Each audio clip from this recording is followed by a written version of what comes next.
Welcome to Everyday Christianity. I'm your host, Greg Malone. Today is a beautiful day, cold day here in Des Moines, Iowa.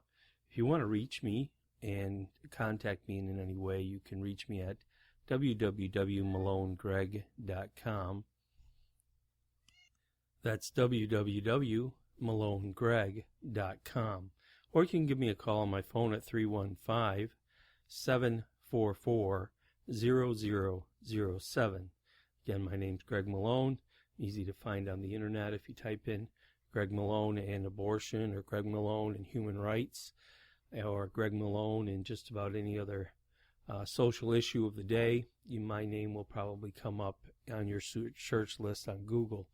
Not bragging, just saying. I've done a lot of work on these types of issues, and it's something that I believe God has led me to do. Now, this show is about expository work, or expositing the Bible, going through verse by verse. I'm in Genesis chapter 46, and this is the part where Jacob goes to Egypt. So that's what I'm going to be covering here tonight. Actually, it is night here in Des Moines, Iowa. And I hope you enjoy the broadcast today, as we'll get into it here in just a second, as soon as I can get my headphones untangled. There we are. Chapter 46, verse 1. So Israel set out with all that was his, and when he reached Beersheba, he offered sacrifices to the God of his father Isaac. Now, we know that before this, Jacob had sent his sons and carts back to get Jacob from the land of Canaan and bring him back to Egypt. So we see Jacob, or Israel, doing so and agreeing to go back to Egypt. But before he left, he reached Beersheba, and he offered sacrifices to the God of his father Isaac. And God spoke to Israel in a vision at night and said, "Jacob, Jacob." Now, God can still speak in visions and dreams and those types of things today. He says he will in the last days. In Joel, the book of Joel, it says in the last days that young men will see visions, I believe, and old men will dream dreams, or it's the other way around. Sorry, I'm not dead solid on that verse, but that's the gist of it. And that is going on. It also says we'll speak with new tongues in the latter days also, in the book of Joel, and that certainly has come true today also. So he has a dream, and he says, "Here I am," he replied. This is in verse 2. Verse 3, "I am God, the God of your father," he said. "Do not be afraid to go down to Egypt, for I will make you into a great nation there. I will go down to Egypt with you." Isn't that a wonderful thought, that God would go with you step by step? And it's true today. If you're walking with him, he's right next to you. He's not far off from you. He's right there with you. And he also says, as a word of comfort, "And I will surely bring you back again, and Joseph's own hand will close your eyes." Now he's speaking about in death, when Jacob or Israel dies, that Joseph, his son that he's missed all these years, will close his eyes. And this is to bring comfort to Israel, or Jacob at this point in his life. Then Jacob left Beersheba, and Israel's sons took their father Jacob and their children and their wives in the carts that Pharaoh had sent to transport them. So Jacob and all his offspring went to Egypt, taking with them their livestock and the possessions that they had acquired in Canaan. Now notice, Pharaoh said that when they returned to Egypt, that they didn't need to bring any of their own stuff, because Pharaoh would give them brand new when they got there. Obviously, this was probably a point of pride for Pharaoh to be able to do this for them. And they disregarded it. They took their stuff with them. I don't think there's any prudent or wise person that would leave their property behind just to leave it, just to show that the pride of the king of Egypt or the Pharaoh of Egypt would be satisfied. So they took what they had. Jacob brought with them to Egypt his sons and grandsons and daughters and granddaughters, all his offspring. Now notice he had many children. These are the names of the sons of Israel, Jacob and his descendants who went to Egypt. Reuben, the firstborn of Jacob. The sons of Reuben were Hanok, Palu, Hezron, and Carmi. The sons of Simeon, Jemuel, Jamin, Ohad, Jachin, Zohar, and Shual, the son of a Canaanite woman. The sons of Levi, Gershon, Korath, and Merari. The sons of Judah, turn the page here, Onan, Selah, Perez, and Zerah. But and Onan had died in the land of Canaan. So we know that they perished from reading before in the book of Genesis, where they perished. It doesn't say the reason that God killed but he was evil. And we know that he killed Onan because he would not raise up offspring to his brother So, so we see the line continue on from Perez. The sons of Perez, Hezron, and Hamuel. The sons of Issachar, Tola, Puha, Jashub, and Shimron. The sons of Zebulun, were Sered, Elon, and Jaleel. These were the sons Leah bore to Jacob in Paddan Aram, besides his daughter Dinah. These sons and daughters of his were 33 in all. The sons of Gad, Zephon, Haggai, Shuni, Esbon, Eri, Arodi, and Arieli.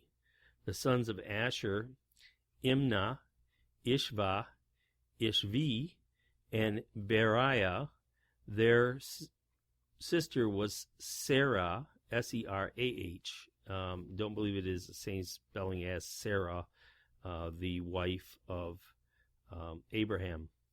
The sons of Beri, Heber, and Malkiel.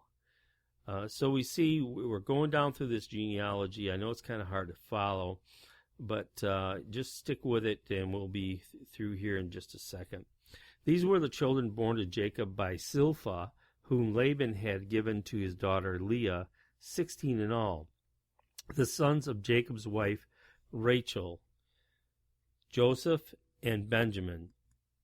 In Egypt, Manasseh and Ephraim were born to Joseph by Asenath, the daughter of Potipharah, priest of On. Now, it's kind of interesting that children born unto Joseph through the daughter of a priest of Egypt, Manasseh and Ephraim, were two of the tribes of Israel eventually. So, in the sons of Benjamin, Belka, Becher, Ashbel, Gera, Naaman, Ehi, Rosh, Muppim, Huppim, and Ard. These were the sons of Rachel who were born to Jacob, 14 in all. The sons of Dan, Hushim. The sons of Naphtali, Jahaziel, Guni, Jezer, and Shillem. These were the sons born to Jacob by Bilhah, whom Laban had given to his daughter Rachel, 7 in all. And those who went to Egypt with Jacob, those who were his direct descendants, not counting his sons' wives, numbered 66 persons. With the 2 sons who had been born to Joseph in Egypt, the members of Jacob's family which went to Egypt were 70 in all. Now Jacob sent Judah ahead of him to Joseph to get directions to Goshen. When they arrived in the region of Goshen, Joseph had his chariot made ready and went to Goshen to meet his father Israel. As soon as Joseph appeared before him, he threw his arms around his father and wept a long time. Isn't this a precious thing that these people were separated? They loved each other dearly and thought, Jacob anyway, thought his father was dead, or not Jacob. Jacob or Israel thought his son was dead, Joseph. And we see them reunited here. He was not dead. God had preserved him ultimately to preserve his father and his brother's lives. And the nation of Israel, because we see the 12 tribes of Israel in this company. Verse 30, Israel said to Joseph, now I am ready to die, since I have seen for myself that you are still alive. Then Joseph said to his brothers and to his father's household, I will go back up and speak with Pharaoh, and will say to him, my brothers and father's household, who were living in the land of Canaan, have come to me. The men are shepherds. They tend livestock, and they have brought along their flocks and herds and everything they own. When Pharaoh calls you in and asks, what is your occupation? You should answer, your servants are tended livestock from our boyhood on, just as our fathers did. And you will be allowed to settle in the region of Goshen, for all shepherds are detestable to the Egyptians. So we see one of these other oddities of the Egyptians is that they do not like shepherds or people who herd cattle. But we know that they ate the meat of cattle and or beasts of the field. And so it's kind of odd that they would not like this or like shepherds or people who shepherd flocks. We also see this in the land of Israel, especially back in Jesus' times, where shepherds and people who tended flocks were looked down upon. But we know that Jesus is the Lamb of God. He takes that identity with a lowly, weak creature, and we see him now, today, as that strong Lion of the tribe of Judah that sits at the right hand of God. So that's Genesis chapter 46.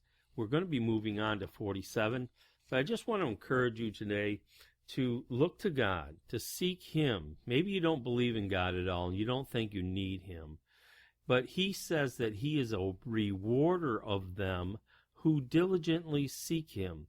So I trust today that you will turn to God, that you will find out what is written in the Bible and read it from end to end. And the Bible I'm talking about is the Bible of the Christians that read from Genesis through Revelation.